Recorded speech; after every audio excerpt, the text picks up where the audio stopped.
Cerita kita kali ini diawali sama tragedi super konyol yang menimpa seorang cowok biasa di mana dia harus tewas mengenaskan gara-gara kecapean ekstrim setelah dipaksa ngegame berhari-hari nonstop tanpa henti.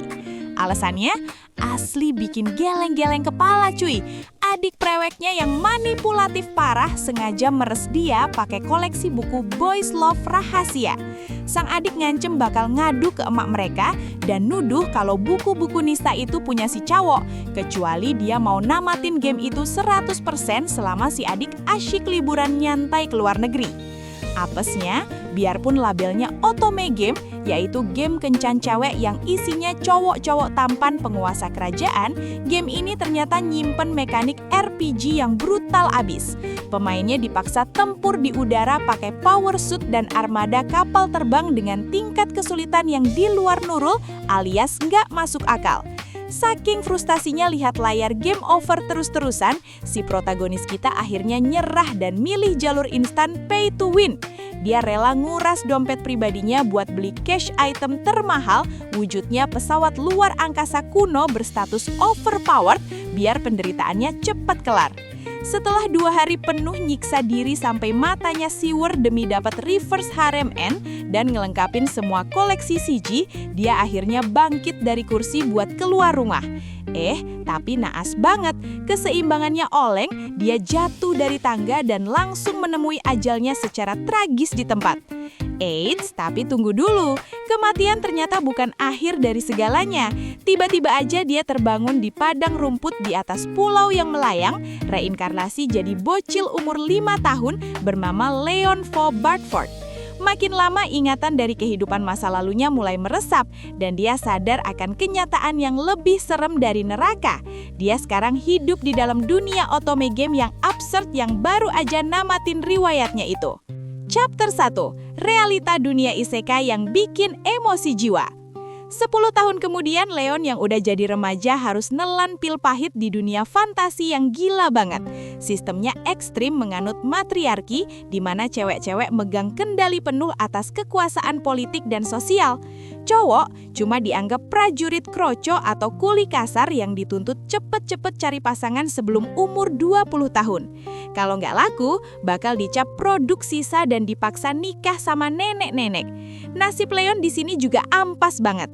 Dia cuma karakter mob figuran, anak ketiga dari keluarga bangsawan baron miskin di pelosok desa yang namanya aja nggak pernah kesebut di naskah utama game. Sejarah keluarganya juga penuh ketidakadilan. Kakeknya yang dulu cuma bangsawan kroco, tiba-tiba dipromot paksa jadi baron sama kerajaan, yang malah bikin keluarga mereka bangkrut gara-gara dituntut ngasih kontribusi gede. Demi nyelamatin finansial keluarga, ayah Leon, si Barkus, terpaksa nikah politik sama Zora.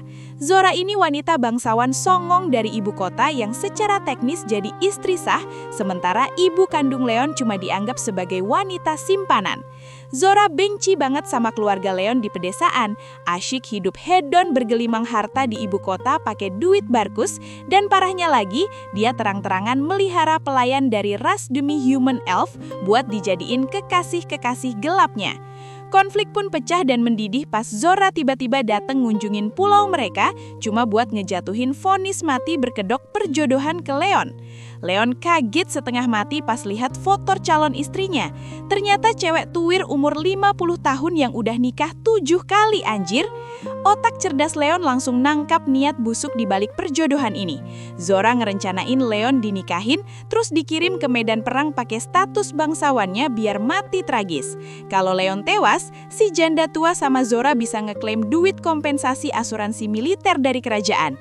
Waktu Leon ngenomat mentah-mentah rencana sinting itu, Zora dengan sinis bilang kalau satu-satunya cara batalin perjodohan ini adalah Leon harus mampu bayar biaya pendaftaran masuk akademi di ibu kota yang super duper mahal. Syarat yang seolah mustahil dipenuhi buat keluarga baron desa yang udah kecekik banyak utang. Dipepet sama tirani dunia yang gak adil ini, Leon sadar kalau dia cuma diam pasrah jadi figuran, masa depannya bakal berakhir di ujung pedang cuma buat memperkaya kaum penindas. Bermodal sisa keberanian dan pengetahuan cheat secret soal lokasi cache item legendaris dari ingatannya pas main game, Leon nekat nyamperin bapaknya buat minta satu hal terakhir, yaitu ketersediaan sebuah kapal udara. Leon dengan gaya epik mendeklarasikan tekadnya kalau dia ogah ngerepotin keluarganya lagi dan milih segera angkat kaki dari rumah buat jadi petualang mandiri demi nyari harta karun overpowered masa purbawa yang kelak bakal dia pakai buat ngunggemkan mulut sombong Zora selamanya, sekaligus memicu langkah perlawanan epik yang dipastikan bakal nyungjungkring balikin seluruh takdir dari dunia matriarki itu. Tornado, Chapter 2, Petualangan survival yang hardcore abis. Setelah nekat minggat dari rumah bawa kapal udara rongsokan plus perlengkapan tempur mahal yang sukses nguras sisa kantong bapaknya, Leon langsung ditampar realita kejam sebagai petualang amatir di lautan awan yang sama sekali nggak kenal ampun. Angan-angannya soal hidup damai ambiar seketika pas dia harus berjuang mati-matian nembakin monster ikan terbang bertanduk ganas pakai senapan laras panjang cuma buat dapat makanan. Hentakan peluru yang bikin budek telinga nyadarin Leon pada satu kenyataan pahit. Ini bukan sekedar otome game di mana layar status atau poin XP bakal nongol instan habis ngalahin musuh, tapi dunia nyata dengan tingkat kesulitan bertahan hidup yang jauh lebih brutal daripada hidupnya dulu di Jepang. Di sela-sela pertarungan udaranya yang bikin encok, otak Leon terus dihantui isi surat rahasia dari kakak keduanya Nyx yang ngebongkar fakta mengerikan soal asosiasi Forest of Ladies. Organisasi keji yang berafiliasi dengan ibu tirinya Zora ini terang-terangan mandang cowok nggak lebih dari sekedar budak atau hewan ternak peliharaan mereka. Para wanita bangsawan dengan kejam nikahin cowok-cowok tak berguna cuma buat dikirim ke medan perang sebagai tumbal biar mereka bisa ngeklaim duit kompensasi kematian militer. Info ini benar-benar mutusin semua jalan keluar Leon.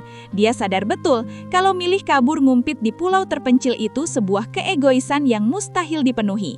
Karena kalau dia lari, Zora dipastikan bakal langsung nyaret adik laki-lakinya yang masih polos, Colin, buat jadi korban tewas berikutnya di pelaminan nenek sihir itu. Kepepet takdir suram, Leon akhirnya mbuletin tekad buat satu-satunya jalan keluar yang tersisa, yaitu dia harus gunain pengetahuan masa lalunya buat ngerampas cache item kelas cheat terkuat di permainan ini. Bahkan kalau itu berarti dia harus nyurinya dari rute sang protagonis wanita yang aslinya baru bakal dapat benda itu pas masuk akademi nanti. Sebulan penuh yang rasanya kayak disiksa di neraka itu, Leon terus nyetir kapalnya tanpa arah pasti, nahan panasnya terik sinar matahari dan rasa frustasi yang memuncak karena dia dilahirkan tanpa bakat maupun kekuatan sihir pun sedikit pun, layaknya karakter isekai pada umumnya. Keputusasaan nyaris nguasain kewarasannya, munculin pikiran gelap yang mancing dia buat sekedar loncat dari atas kapalnya dan berharap bisa reinkarnasi lagi di dunia yang lebih normal. Tapi tepat sebelum dia benar-benar nyerah pada nasibnya, matanya nangkap anomali luar biasa di kejauhan. Permukaan laut awan mendadak bersinar terang benderang, nandain titik koordinat rahasia dari perangkat warp yang selama ini dia cari-cari. Tanpa ragu sedetik pun Leon langsung nerjang masuk ke dalam pusaran badai anomali itu. Turbulensi ekstrimnya seketika ngerobek-robek lambung kapal udara rongsokan Leonnya, layaknya kertas tak terbani.